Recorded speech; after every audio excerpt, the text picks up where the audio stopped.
So one day I was chilling on the internet, as one does, and I came across this new update to Steam that makes it so that early access games now feature a warning if the game hasn't been updated for more than a year. Aside from being another reason why Steam as a marketplace still continues to thrive, this is a very pro-consumer move that'll hopefully help gamers make more informed decisions before they purchase an early access title. I've said before on this channel that the reason why I don't have any videos on early access games, despite the fact that I've been really itching to talk about Hades 2 for almost a year now, is because the finished game could be a drastically different product from the early access version that I make a video on at a certain point in time. If I had made a Hades 2 video towards the end of 2024, it wouldn't include any of the new content that dropped a little more than a week ago, and it is a substantial amount of content as well. With this new Steam policy and the new Hades 2 Warsong update dropping pretty close to one another, it gave me the idea to talk about early access games that get it right. But to do that, I want to briefly explain what early access is and why a developer would want to launch their game in early access in the first place. The most simple definition of early access is an incomplete game that's made publicly purchasable and playable. This differs from beta builds of games, which are incomplete in the actual sense of the word, but when we say incomplete when referencing early access, it takes on a bit of a different meaning. Incomplete in this sense means that the game is missing a lot of features that are slated to be implemented along the way, but the main bulk of the game is finished and isn't in a playable state. Early access to me, at least from the games that I've played, is like playing a really polished game that could pass as a full release, but still has yet to achieve its full potential, and this will make a lot more sense when I talk about the development cycle of different kinds of early access games. But why would devs want to push out their game to the public if it hasn't reached the end of development? Greg Kasavin, the writer and designer for Supergiant Games, stated that the idea to make a game in early access predated the idea of Hades as a game concept altogether. But the team over at Supergiant, they wanted community feedback to be integral to their next project, which just so happens to come in the form of Hades. And it's this idea of fan participation that's at the core of why a developer would opt for the early access pathway. Players get to play the game sooner, and developers get to take their feedback into consideration and also use the money gained from the early access purchases to ease the financial burden of creating a video game. Sometimes early access titles are even made cheaper than the full release due to the fact that you are technically paying for an incomplete product, but this isn't always the case. I want to go ahead and take a look at some games that use the early access model to great success, and since I've already name dropped this franchise before,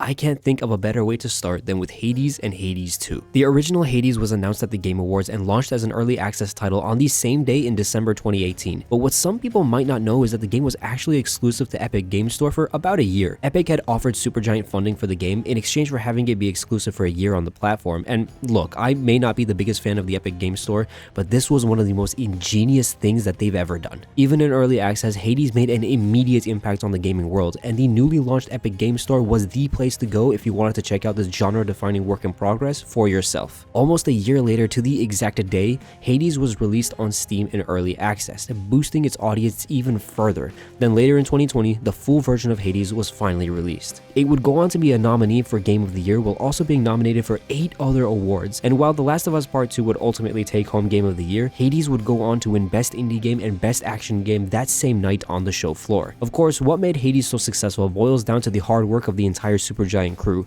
but the early access model undeniably played a huge role in polishing Hades. A couple of examples of this polish based on player feedback includes the revamping of the heat system and the addition of the God mode, both systems designated to cater towards accessibility in terms of difficulty. There was also the numerous damage reassessments to make each of the gods feel viable by the time the game fully released. If you look at the game's overall changelog from when it started as an early access title in 2018 to its full release in 2020, Supergiant was pumping out a major update every 2 or 3 months, which is honestly a really commendable thing to do on a timely basis. These patches also had names rather than just being version numbers, like the Nighty Night or Welcome to Hell patches, which made them feel much more impactful. To fully portray just how successful of an early access title Hades was, if you look at Steam's charts right now, it is consistently in the top 10, sometimes even top 6 of all games on the platform in terms of positive ratings. Putting the early access discussion aside for just a split second, you've seriously got to give Hades a try if you haven't already. But anyway, let's move on to the sequel, Hades 2, which launched in early access in May 2024. Currently, Hades 2 is following the exact same path as Hades before it, minus any exclusivity to one platform. I mentioned it earlier, but Hades 2 just received one of its largest patches in the form of the Warsong update, nearly doubling it in size compared to its predecessor, and we're still not even at the full release either. Even if I did play the original Hades within its first month of release, I wasn't there for it during its early access phase, so the moment I saw Hades 2 go up for sale with early access on a random afternoon, I was there and not a second too late, and so far, it's been an absolute blast. My one critique when I first played was that Melanoe's dash felt a little heavy, and this this was a sentiment I think a lot of people shared because Supergiant took notice and implemented a change that made the dash feel much smoother. And that feeling of providing feedback and actually having it recognized, it's a wonderful feeling. I'm looking forward to the full release of Hades 2, and I'm really glad that I got to be a part of the early access ride this time around. And if you're a fan of the original Hades, then I wouldn't miss out on this ride either. However, a ride I would have never expected to be on is with Phasmophobia. Seriously, I can't do horror games, but there was just something about Phasmophobia's replayability factor and its richness in mechanics that made me fall in love with the game. At first, I was panicking and playing really cautiously, but when you start to really investigate the mechanics and understand how everything works, the game becomes this awesome sleuthing adventure, and the best part is that you can do this with up to 3 other friends. Had it not been for peer pressure, I wouldn't even be playing this game in the first place, but this is one of those rare moments where I was glad that my friend asked me to buy a game, promising that we'd play it, and he actually lived up to the promise, leading to years of ghost hunting fun. It feels really satisfying when you walk into a house and a hunt starts almost immediately, which tips you off to the fact that you're almost certainly dealing with a demon, a ghost who can hunt at any time, regardless of sanity level, or when you initiate a hunt on the suspicion that you're dealing with a slow ghost, like a Diogen or a Thay, and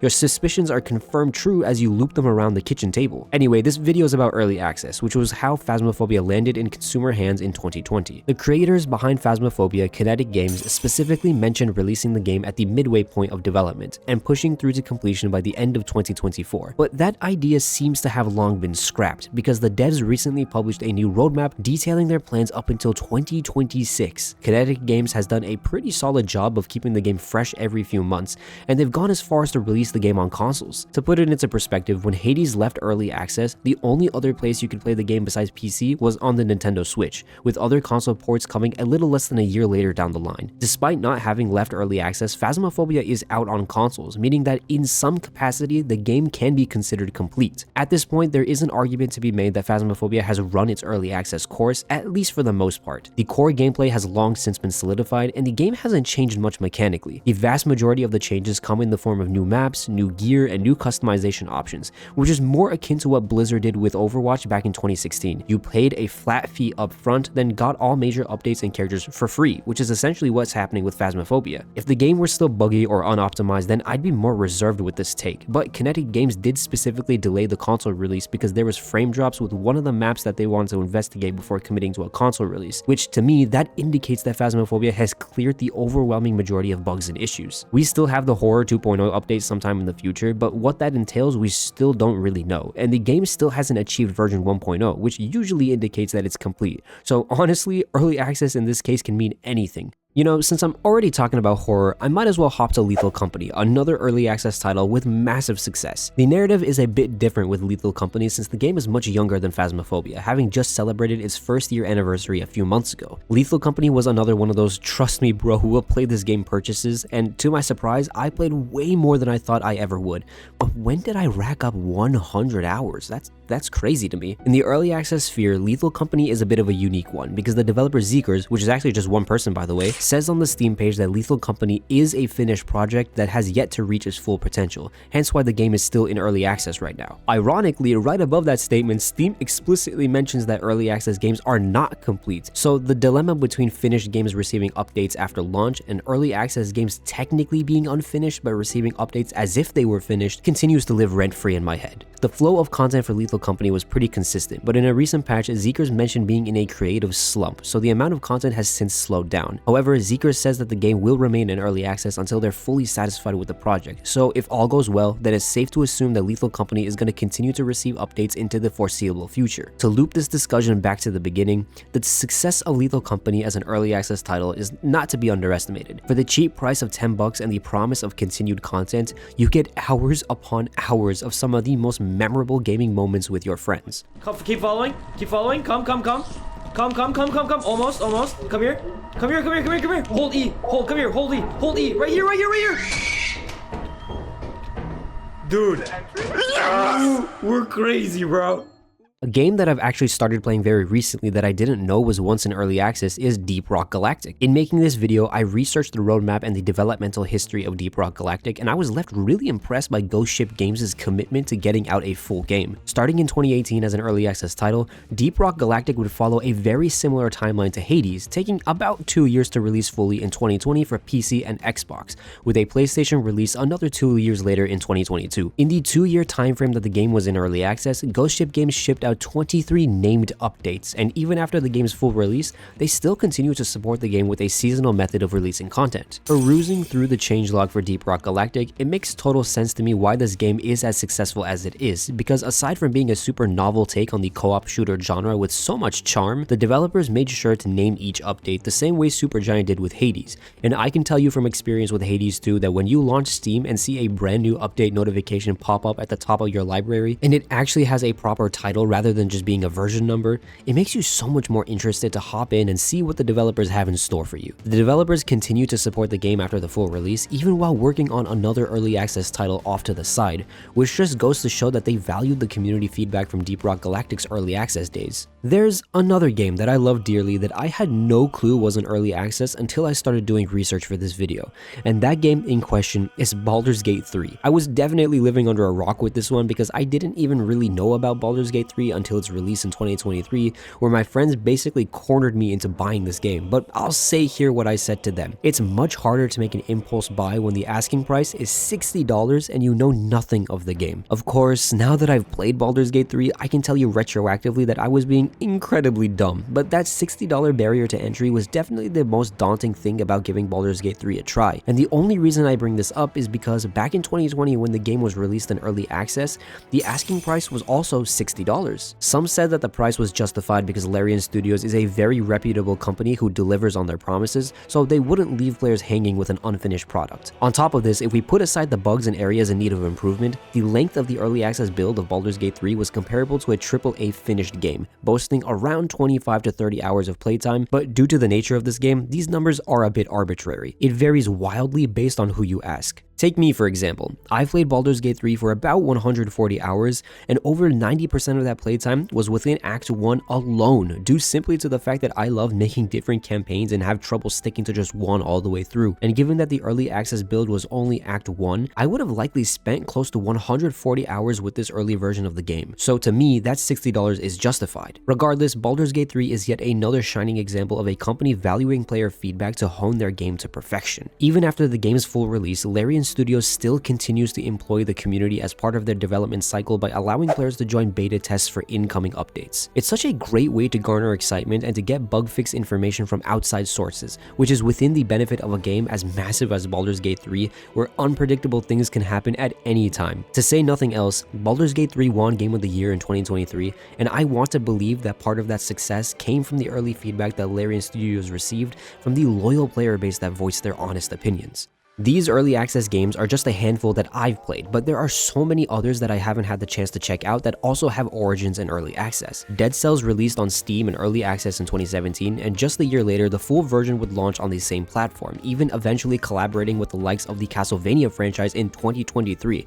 which I can only imagine was a dream come true for the developers, seeing as how Dead Cells draws great inspiration from the genre. Risk of Rain 2, a game I'm embarrassed to say that I haven't played just yet, also released in early access in 2019 on all modern platforms, with a full release a year later in 2020. The roguelike deck builder Slay the Spire, which I may or may not have a video on in the future, was yet another successful early access title that entered the market in 2017 and then released officially in 2019. There are so many more successful examples of early access titles that I could just continue to list on and on, games that I seriously need to check out at some point. But to sort of shift gears as I approach the end of this video, I want to look at Escape the Backrooms, which is an early access title that I had the pleasure of playing last year in July. It was another one of those trust me bro purchases from my friends, and I quite enjoyed my time with Escape the Backrooms, despite not liking horror. Not all levels were made equal, and some could feel like a drag while others were expertly crafted, but that's not even the main concern that I want to bring forward. As seen on the Steam page, this game has not been touched by the developer in over a year, making it feel like an abandoned project. Not that it is an abandoned project. A quick Google search reveals bits and pieces of information on Discord and Twitter